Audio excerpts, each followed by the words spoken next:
All of us at Talkie Talk are deeply saddened by the passing of Gull'S legend Tony Baw. Baw played 374 times for Torquay with 65 goals and is fondly remembered by Torquay United fans. We send our love and condolences to his family, and we shall be recording a special episode which will be out tomorrow. Please feel free to get in contact on our social media, on our YouTube, to talk about your special memories, and we can all celebrate Tony's fantastic career and of course what a fantastic person he was. Thank you.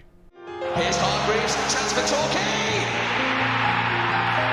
Chris Hargreaves, the captain! If he stays onside, Carlisle checks instead. He's looking for Benyon. Sells!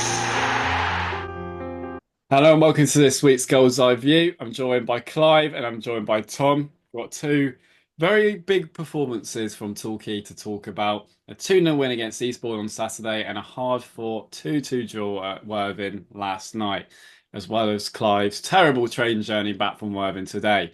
So plenty to talk about. Also, the women's team won 12-0 as well. So it's been very much quite a very positive actually on the pitch for Torquay United on the main point. Right, we're going to talk about Eastbourne. Big performance, but we didn't have it all our way at all, did we? Especially for until Musa came on actually. Tom, we'll start with. Tom, what are your thoughts? Maybe more on like the first half of the game. Yeah, first half, I was kind of pulling my hair out a bit. We were all right. I think we were in the ascendancy. I was surprised Eastbourne in the way they set up. To some extent, it was almost like they came for a point. They're a very good side. They've made it difficult in the away game. Got some good players. But I think we had the better of the chances. I think Jordan Young had a fantastic chance towards the end of the first half. That was well saved. Other than that, we had the odd corner. Didn't really trouble the goalkeeper too much. Eastbourne had a couple of moments as well. So to go in 0-0, half-time was probably about right. Second half, again, I think we had the better of it. Eastbourne had a little spell. Hammond had to make a very, very important save about the 70-minute mark. And then the substitutes changed the pattern of the game. And the last 10, we grew stronger. And we found a way to win, which was very important because it looked like we were going to be stuck with a boring 0-0. So fair play to the lads. I know we had some injuries in that squad as well. So a couple of key players out. Falston looks like he's going to be out for at least another month, which is a bit of a shame. But again, the last couple of days, I think we've shown that tenacity and that, we've got to be united and everyone's got to really work hard. It was a really hard-fought 2-0 win. And, Musa, like we said, has changed the game and shut me up a little bit, hasn't he? I've been a little bit critical in recent weeks. But like I said, I'm always happy to be proved wrong. And, the substitutes and the strength on the bench got us over the line in the end. Totally agree. Eastbourne were a strong team physically, weren't they, Clive? It's quite a test. But actually, I felt that in the second half, when we started to actually ask a few more questions, when we did actually put the odd sort of ball into the box, they didn't seem to deal with it too well, actually. Especially with the goal as a perfect example. But what did you make of the overall sort of picture? Anything to add, Clive? Well, my dear old grandma used to talk about gumption, and I think Torquay have shown lots and lots of that substance in the last few days. The second half, I enjoyed really because for 80 minutes of that game, it was a proper slog. Two teams were kicking lumps out of each other. The referee was having a shocker. Both benches were screaming their heads off at him. We had another booking for Paul Watton after Carson virtually got kicked into the swimming pool at one point. But absolutely, on Saturday, as last night, I thought Torquay really stood up to be counted. You've mentioned the injuries. We are still missing two important defenders there on the left-hand side, but Matt Carson was trusted at left wing back. I think he did well. Great. And the signs are pretty good, really. I guess we'll go on to talk about the goals in a minute, but even if that game had finished 0-0, as I think Dave Thomas said, might not have been the worst result in the world. It would have meant that we'd gone 5 games without a win, which is obviously never ideal. And people were saying it was a must-win game because of the fixture to come.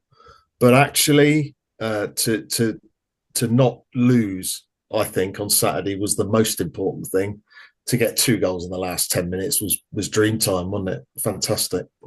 I totally agree. And I think there's the positives. I'd say Carson, I agree. Of the switch in formation, as a manager, you've got to make the best of what you've got. And I think Watson completely corrects with not just because we won, but just the players we had and getting a system that built around that. And Carson and Krask as well. Like we've already Heyman with the amazing save, got man of the match, and he was brilliant. Those saves was absolutely fantastic, and he's solid all round. But also Krask really went under the radar. I think a few of us said that. I thought he's so solid in that left centre back role. Um, and Carson, yeah, especially first half at times he wasn't great, but in the second half, as I can't remember one of you, was it Clive or one of you saying in one of our chats that you basically had Paul Watson coached him through the game, but I thought he really showed some determination to get past his man and try and get a few crosses into the box, which is just what we were crying out for. So I was really impressed. Just the determination of Carson, that sort of sums his character up.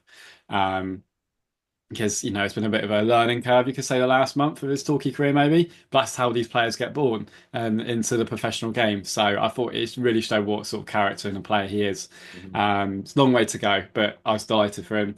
Yeah, and I just felt my frustration was at times is just again, it's just working out these sort of teams and just making them work a bit harder, sort of mentally. And I think we had a chance when a ball came into the box, it's headed away, and then like the rebound came to Jay or something like that. And it just those chances actually it kind of started to catch Eastbourne out. Eastbourne like this really solid team where they're completely taking Jay out of the game. Till all of a sudden it looks a bit vulnerable. And when we got Jay on the ball, he's showing glimpses of the player he's going to be again. He's got really good football brain. Um, so it was really important. And obviously the goal was just, you could call it whatever way you look at it, calamitous, fortuitous, but that's what sometimes call me a old-fashioned, but it's getting the ball in the box. And Moose's delivery is incredible, honestly. Like that ball is so just when they're like that is just brilliant, and it can just cause chaos. The goal, it was just happened slow motion, didn't it? I still can't even work out what happens, but it was just yeah, and that completely changed the atmosphere. And the second goal, just makes so that's him. I love a good old, nothing better is there than a good old counter-attacking goal like that, especially to seal the Dre's game. claiming it though, isn't he? Is it right that Sam Dre has claimed Argyle's winner on Sunday as well? Because to be fair, yeah, the lad was involved, but it came off two Worthing players before it beat the keeper. Um, oh, blimey. Sam Dreyer had a great game again. Yeah, He was a colossus at the back, but yeah, I'm not giving him that goal. I'm afraid. I'm yeah, sure he's claiming it for his goal bonus in his contract. yeah. The I'm defense sure was there's something there. superb. The ref was yeah, it was not good. Like could he spawn at one point? I was completely away from it. Could he have had a penalty or like Palmer's second yellow at I think some they should point? have had at least. I think there was two shouts that they should have had Yeah. a penalty, and I think they should have had at least one. Mm, And there was a shout of Palmer possibly being should have been sent off for a second yeah. yellow. Um, I don't know. Again, I just you expect crap refs at this level, and I don't I've know. This always is a thing. maintained. I know we do because you look at it in the Championship and the Premier League, the amount of decisions. I mean, my Leicester roots don't talk to me about an offside goal against Man United. I mean, that if that's at the top of the top, what we expected down there, but like it was poor, wasn't it? It's not on. So Eastbourne can feel hard done by in that sense, in my opinion, definitely. But yeah, and I was just really impressed. It's such an important win, and the lads just really went for it. It was it was it was a bit of a difficult one for a while because it just felt a bit subdued, didn't it? I think I chanted football in the library three times, no one laughed. And I just felt it was all very subdued. It was, Hmm. and I just felt at times I just want to maybe sometimes the team just needs to give the fans a little bit more in that sort of first half to really sort of go for it a little bit. But we really start when we started testing them. Bear in mind, Eastbourne were unbeaten 11. You can tell they're a solid team, but I really was not impressed with them on the day, to be honest, at all. Because as soon as we Hmm. started to show a bit of quality in the last 20, they kind of fell apart a bit, which I reckon is uncharismatic of where they've been because they wouldn't be in the position they are without it. But I wasn't too impressed. Like as soon as we bring it up, like balls were going like out for throw-ins, and yeah, it was interesting. It was quite similar in the away game as well. Actually, Yeah. they had a good half hour and went a goal up early, but as soon as we got the equaliser there, actually we had the better of it, and I felt towards the end of that game. back months ago, that we probably were unlucky not to get a win there. So, Mhm. like you said, they've had a really good run, unbeaten in 11. Great You know, manager. they've great manager fighting for the playoffs, and ultimately, on our perspective, we've taken 4 points from them, 4 from 6. Yeah, So, no, I agree. it's just The Rock, a fantastic result. He did stop the rock stop, live. Yeah. stop the Rock, big time. It was an important game of football, and I think there was a really good feeling, wasn't there, coming out of the game afterwards. People had smiles on their faces again, Yeah. and It's relief. that's why you go really. Mm, And I think fair totally play agree. to Musa as well. If I may, for the final goal, you know, could have had Slough flashbacks. He goes for goal, So maybe happy play it that in he the corner. didn't. I remember I was shouting, just play it in the corner, Moose, and then thinking, oh my God, what are you doing? And then he suddenly threw on goal, and I'm thinking, shoot, shoot, Because please, he took please it into the score. corner, or someone took it in the corner, Yeah. 88th minute. I was splitting feathers at that point. That's not territory yet. You can't do that yet, the best attack, when you have that on, I was so happy that he did that because 2-0 game's over. We take it to the corner, we risk losing it for a minute, Mm. and it was just he's just so much quality, and it's so nice for him to have a goal onto his record. Um, And that's what we need Delighted him to for him. do. That's what we need him to do. We've been Musa. crying out for him to contribute with Yeah. goals. And yeah, the last couple of games, I think he's been absolutely superb, especially from the bench. Yeah, I mean his other goal was against Worthing, wasn't it? And it was a similar story there, and he completely changed that game. And talking of the devil, it's away to Worthing next in a reverse fixture. So as soon as they saw him coming on, they must have gone, oh dear, here we go again. And he had a similar impact. But before we get to that point, yeah, you two tell me about your trip up to Worthing. Bit of fun, wasn't it, Tom? Yeah, we met up in Worthing in the afternoon, plenty of time before the game. So we tried to do a bit of a Warnock on Watton double act on Worthing Pier. I probably wouldn't watch it back if I was you. It is on the Torquay Talk Twitter account if you want to see it. It's a minute and a half of absolute tomfoolery at the end. Your It idea, though, Clay. It was your idea. was my idea. We had a few jars, didn't we, before the match, which was lovely. We mistook a darts player for a Worthing fan at one point, Wetherspoons. But when we finally made it into the ground, we were stood pretty much where I stood for the trophy defeat. But that's probably the only parallel because it was a very good performance last night. I'm still grumpy about the goals we conceded. I thought both Oh, both headed goals were avoidable, and I So think special I fast. think the manager had that opinion as well. It's sort of he sees it as being down to a bit of a lack of experience at the back.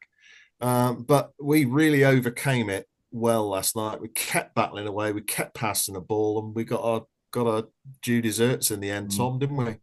Absolutely. Yeah, we struggled a bit for the first 15, 20 minutes, as we were probably to expect, on a 3G pitch. But to be fair, I don't think the pitch played that much of a big impact on us. And yeah, to go goal down was frustrating. The goals that we conceded were I'm getting but that. quite similar in their execution and very just cheap goals that you could do without. Like, because I think we could have got more than a point last night. Once we got level, that Jordan Young free kick, I mean, absolute postage stamp, absolutely brilliant. And I What mean, a talent he is. what a talent, absolutely brilliant. And you get them in. I think we had more of it, and then we give away another cheap goal. Was it Nash or whatever his name is? Go in between Krask and Carson for 2-1, and then you go in at half time. And it's frustrating. Worthing start well in the second half for a bit, but once they started making the changes, I mean, they took off Cashman, they took off Fowl, took off Nash.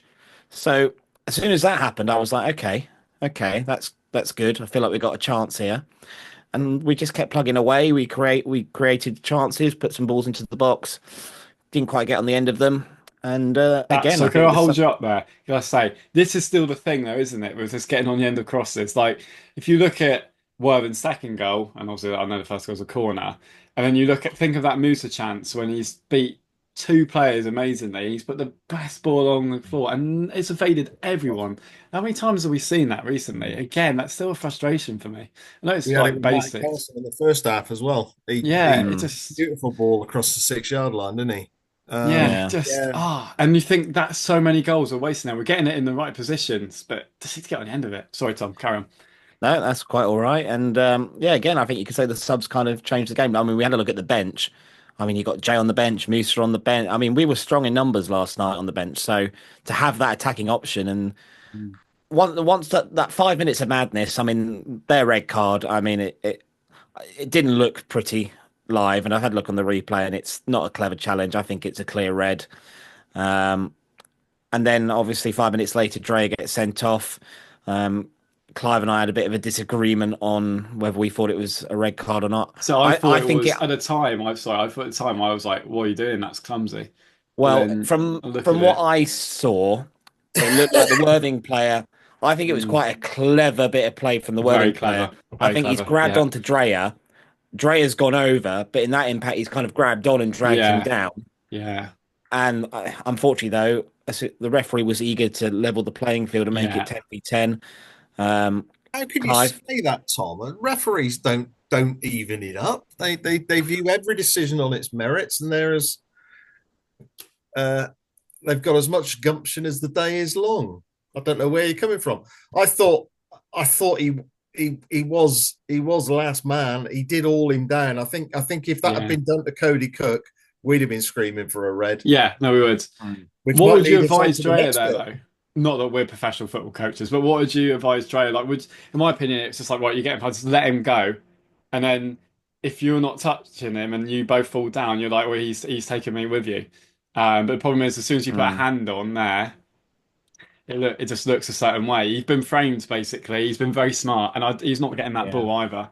But it's But just one of those, it's isn't quite it? telling though, because the Worthing manager in his post-match interview said he didn't think it was a red card. He didn't think No. neither of them were red cards. So And they should. Well, be interesting to see. It What sounds about like we're their going to penalty at appeal. the end? What about their penalty at the end?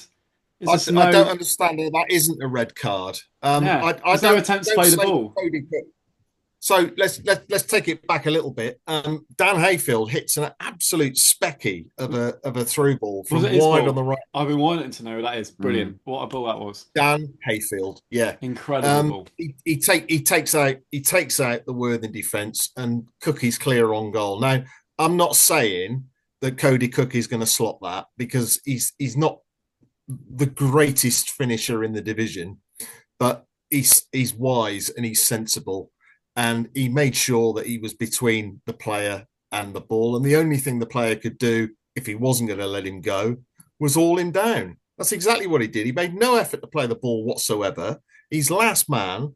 There's a lot of talk about double jeopardy and not giving people red cards for denial of goal scoring opportunities, but the guy made no effort to play the ball, Yeah, and, there's and no how he attempt, stayed on is there? it is beyond me, I'm afraid. That was a no, dreadful decision. no. But it was quite confusing from our standpoint because we thought it looked like a penalty, and then the referee kind of it looked like he pointed to the spot, and then he kind of went over to the lines. But it all got a bit confusing. It took a good 30 seconds before we were confident it was a penalty. But yeah, I agree. It's a clear red card. He's last, but I don't understand. Again, it's the inconsistency of refereeing. It's just so frustrating. It didn't feel like a dirty game either though. So I don't Yeah. know. But I felt like as soon as it went down to 10v10, I actually thought we stepped it up, and Mm. Worthing seemed content to hold on with what they had. So I think that was fair credit to the lads because they could have easily given in and given up hope, but we carried on, we pressed on.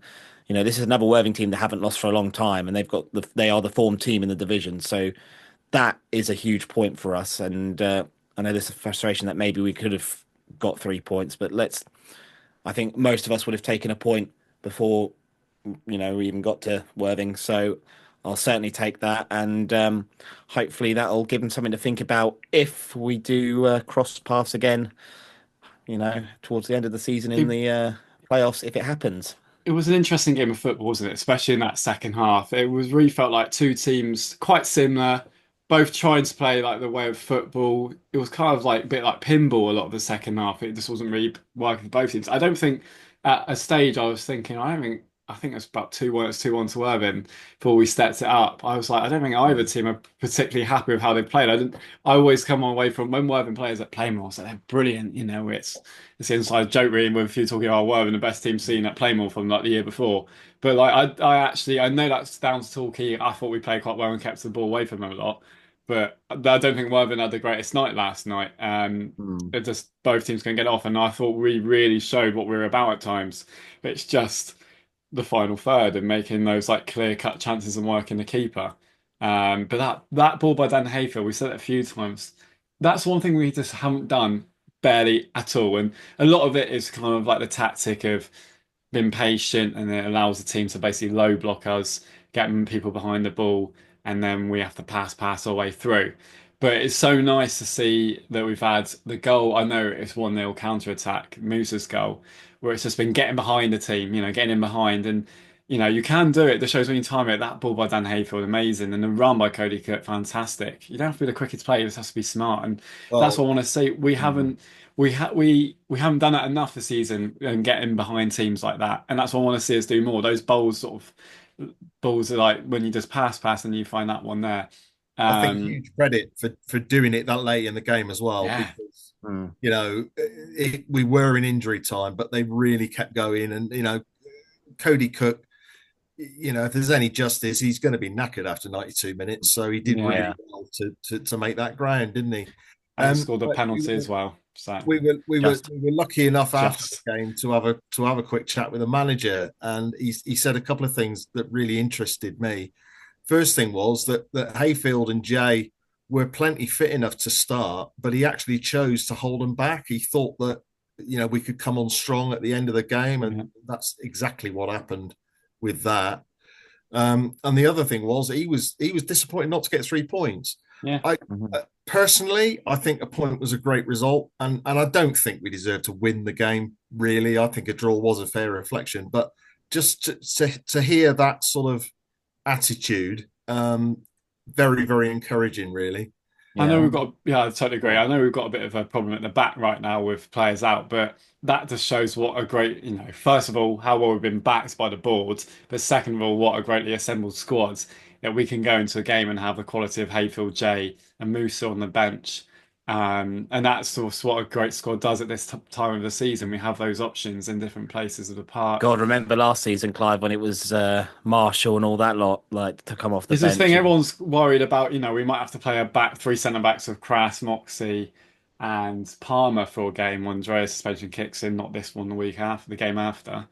But If we like, appeal, of course. if we, yeah, but what we have to watch last year? It's like chalk and cheese, those players. No disrespect to them. So it's not a stature crisis. We've got more than enough talent at the front of the pitch as well. So, 4 points um, from 6 from Eastbourne and Worthing with the players that we've got out, I think is a very, very good return. And if we can get a win on Saturday, that's a good week for us. And talking of thing, I want to make a point. I meant to do it in the Eastbourne one. 2 points I want to do actually. I had a great chat with the legendary supporter Paul Bastard at the weekend. Lovely chatting to all of you actually on Saturday. All the people I spoke to was brilliant. I loved it. But he mentioned a point, and it's true. He reckons sometimes the creative players are young and all that have too much time on the ball. Sometimes we just want them to sort of pass, spin, get into behind the ball, and then get like behind the man, and then go from there.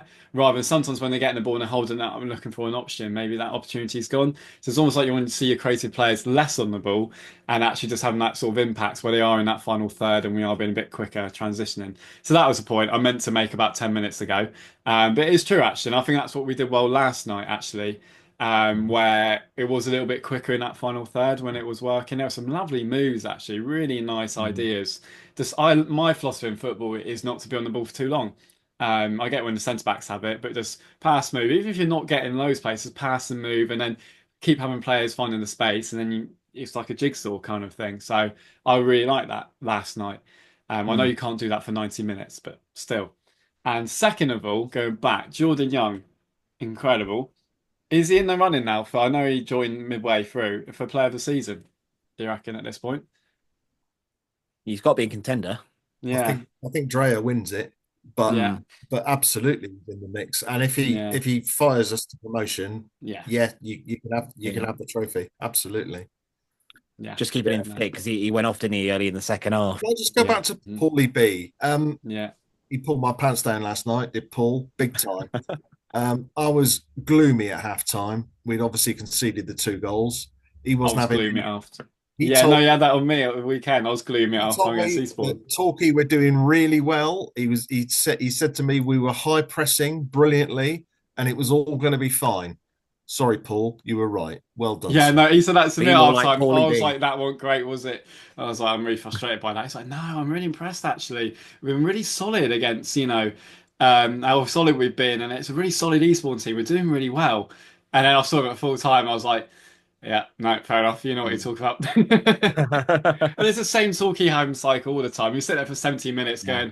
going, we're not creating enough. And then last 20 minutes, they're just tired, mentally tired by us. We go for it, we score, hey, we're going up, we're Yeah. going up. So we should know better by now. Thing about Paul, right? He's been watching Torquay United home away, wind, rain, and shine, same shorts for donkey's years. Hmm. He's one of nature's glass half full people, isn't he? He loves it. I mean, it's quite a good way to be when you're watching Torquay. Let's be fair.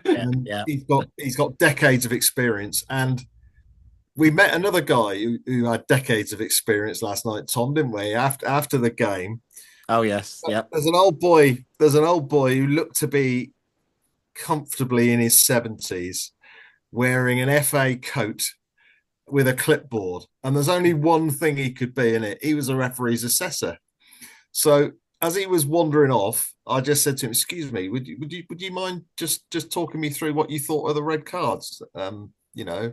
Well, he says, I thought they were both fine. I will review it. He said, I will review it, but yes, I thought they probably were both reds. So that's the FA line on last night. There we are. That is a shock. A Doesn't referee know has FA backed by the sound of has it. backed a referee. God, we've never seen that before, have we? Quick word on the crowds over the weekend. What was it? 4,300 Incredible on number. Saturday, and then about 150, 200 Torquay last night. I think that's once again Yellow Army.